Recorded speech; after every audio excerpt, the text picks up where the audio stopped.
Episode के शुरू में हम एक शादी का सीन देखते हैं जहाँ पर एक लड़का एक लड़की से कहता है कि क्या तुम मुझसे शादी करोगी। ये सुनकर लड़की कहती है हाँ। ये कहते ही वहाँ पर हमारी हीरोइन आ जाती है जिसका नाम जेंसी होता है। उसे देखकर एक आदमी कहता है कि जेंसी तुम यहाँ पर क्या कर रही हो, हाँ तुम तो जेल में थी ना। यह सुन के जेंसी कहती है कि मैं यहाँ पर इसलिए हूँ क्योंकि मुझे तुम लोगों से बदला लेना है। ये कहते ही जिस लड़की की शादी होने वाली होती है उस लड़की के गले में वो चाकू रख देती है। फिर वो कहती है कि मैं तुम सबसे बदला लेने के लिए आई हूँ। फिर जिस लड़की की शादी होने वाली होती है वो कहती है कि प्लीज़ प्लीज़ मुझे छोड़ दो। और उस लड़की के पापा पे कहते हैं कि हाँ छोड़ दो उसे, नहीं तो मुझसे बुरा कोई नहीं होगा। तुम यहाँ पर क्यों आई हो, हाँ हमारी फैमिली की बेइज्जती करवाने। ये सुनकर लड़की कहती है कि पापा प्लीज़ मुझे बचा लीजिए। फिर जेंसी कहती है कि ज़ैंग ज़ुमी क्या तुम देख रहे हो इनके चेहरे को, ये कैसे डरे हुए हैं। फिर वो कहती है कि ऐसे मुझे आपसे कुछ काम है पर उससे पहले आप इन लोगों को यहाँ से जाने के लिए बोलो। यह सुनने के बाद वो आदमी सारे रिश्तेदारों को वहाँ से जाने के लिए कह देता है। फिर उन लोगों के वहाँ से जाने के बाद फिर ज़ैंग ज़ुमी अपनी मम्मी पापा को देखते हुए कहती है कि मम्मी पापा प्लीज़ मुझे बचा लो। फिर उसके पापा जेंसी से कहते हैं कि अब क्या चाहिए तुम्हें, हाँ। फिर जेंसी कहती है कि ठीक है छोड़ती हूँ। ये कहते हुए वो ज़ैंग ज़ुमी को धक्का मारकर फेंक देती है।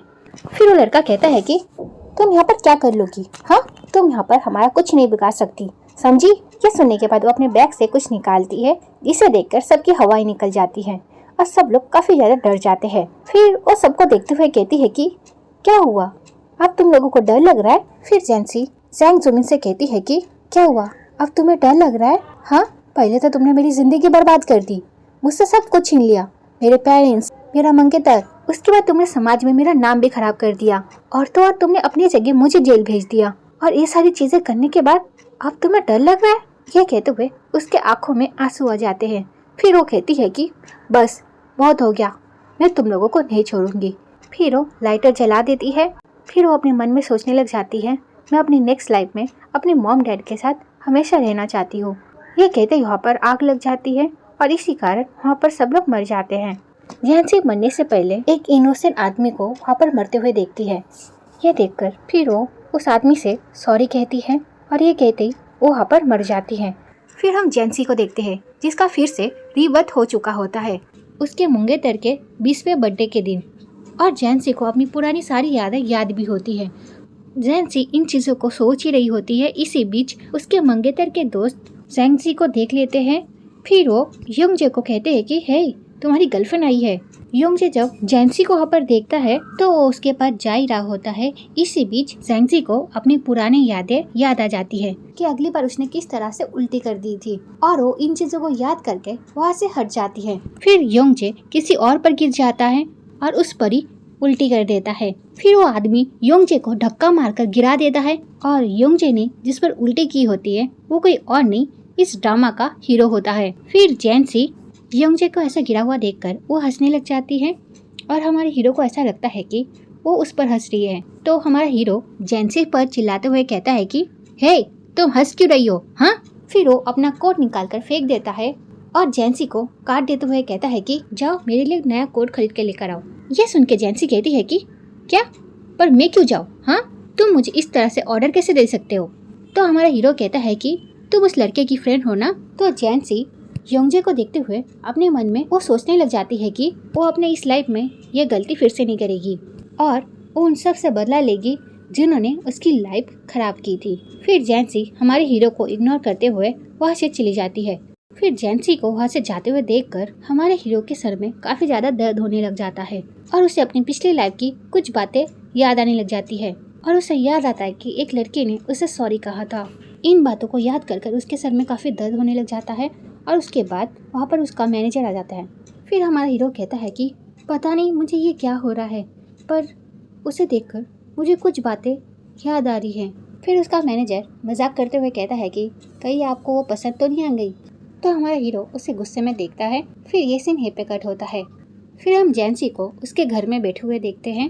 वो वहाँ पर बैठे बैठे सोच रही होती है कि आज ही वो दिन है, आज ही के दिन यह पता चला था कि ज़ैंग ज़ुमी इस घर की बेटी है, ना कि मैं। और आज ही के दिन उसने मेरी इमेज भी खराब की थी।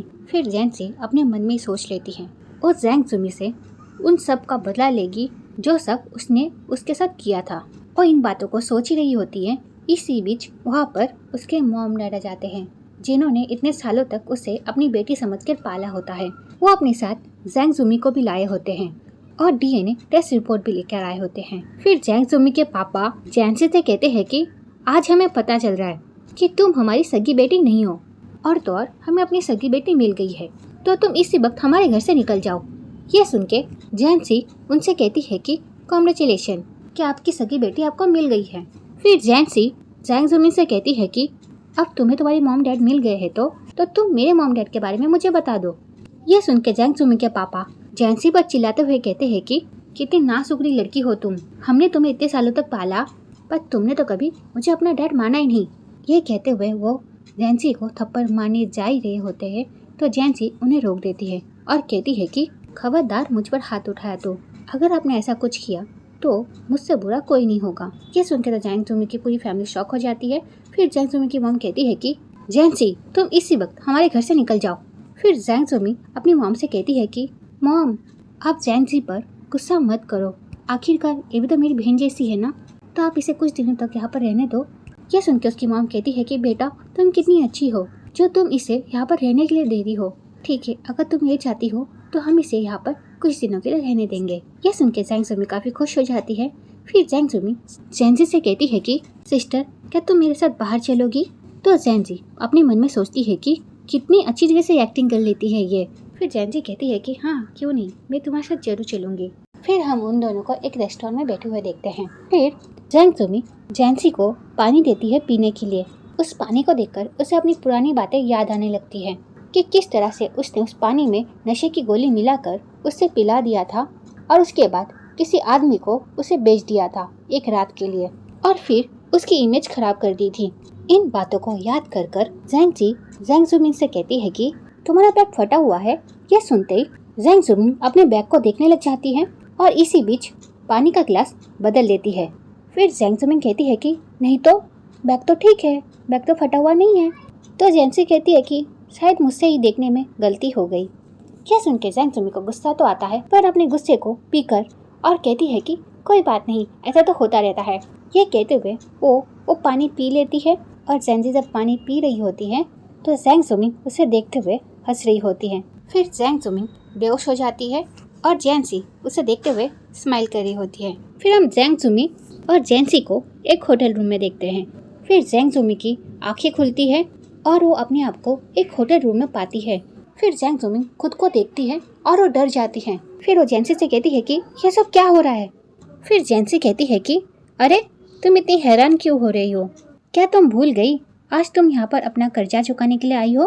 फिर जैंसी उसका वीडियो दिखाती है और उससे कहती है कि अगर इस बारे में तुम्हारी फैमिली को पता चल गया वो तो तुम्हें तुम्हारे घर से निकाल देंगे, तब तुम क्या करोगी? हाँ। फिर जैंग जुमी कहती है कि प्लीज इस वीडियो को डिलीट कर दो और प्लीज मेरी फैमिली को ये वीडियो बिल्कुल मत दिखाना। यह सुन के जैंसी कहती है कि ठीक है, बट इसके बदले तुम मेरे पेरेंट्स का मुझे नंबर दो, फिर मैं ये वीडियो डिलीट कर दूंगी। यह सुन के जैंग जुमी जल्दी से उसे नंबर दे देती है। फिर जैंसी उसका वीडियो उसके सामने डिलीट करती है और वहाँ से चली जाती है। पर जैंग जुमी बहुत बुरी होती है, तो जैंग जुमी कहती है कि नहीं, मैं इसे इसके पेरेंट्स से नहीं मिलने दे सकती। फिर जैंग जुमी अपना फ़ोन लेती है। फिर वो अपने अडॉप्टेड पेरेंट्स को मैसेज करके बोल देती है कि वो अपने फ्रेंड्स के साथ बाहर घूमने जा रही है। तो आपको अगर कोई मैसेज या फिर फ़ोन करे ये कहकर कि वो आपकी बेटी बोल रही है, तो आप उस कॉल और मैसेज का जवाब मत देना। आजकल बहुत स्कैम कॉल आ रहे हैं, तो इसलिए आप उस कॉल और मैसेज का जवाब मत देना। ऐसा वो उन्हें मैसेज कर देती है। फिर हम जैंसी को देखते हैं जिससे अभी अपने रियल पेरेंट्स का नंबर मिल चुका होता है। वो अपने पेरेंट्स को कॉल लगा रही होती है पर उसके पेरेंट्स कॉल नहीं उठा रहे होते हैं। क्योंकि जैंग जुमी ने उन्हें पहले मैसेज करके बोल दिया होता है कि कोई भी उन्हें मैसेज या फिर फ़ोन करे और ये कहे कि वो उनकी बेटी बोल रही है, वो उन पर यकीन ना करे, क्योंकि आजकल स्कैमर ऐसे करके ही कॉल करते हैं, जिस वजह से उसके पेरेंट्स कॉल नहीं उठा रहे होते हैं। फिर जैंसी अपने पेरेंट्स को मैसेज करके उन्हें बोलने लग जाती है कि वो उनकी रियल बेटी है। इसी बीच हम हमारे हीरो को देखते हैं जिसकी तबीयत कुछ ठीक नहीं लग रही होती है। उसके सर में काफ़ी ज़्यादा दर्द हो रहा होता है और इसी बीच वो दोनों एक दूसरे से टकरा जाते हैं। तो जैंसी उनसे माफ़ी मांगती है और वो अपने पेरेंट्स को मैसेज करने लग जाती है। फिर हमारा हीरो जब जैंसी को देखता है तो कहता है कि तुम। फिर जैनसी भी हमारे हीरो को देखती है और कहती है कि तुम। तो ये वीडियो यहीं पे खत्म होती है। नेक्स्ट पार्ट के लिए कमेंट करना। Okay, bye bye.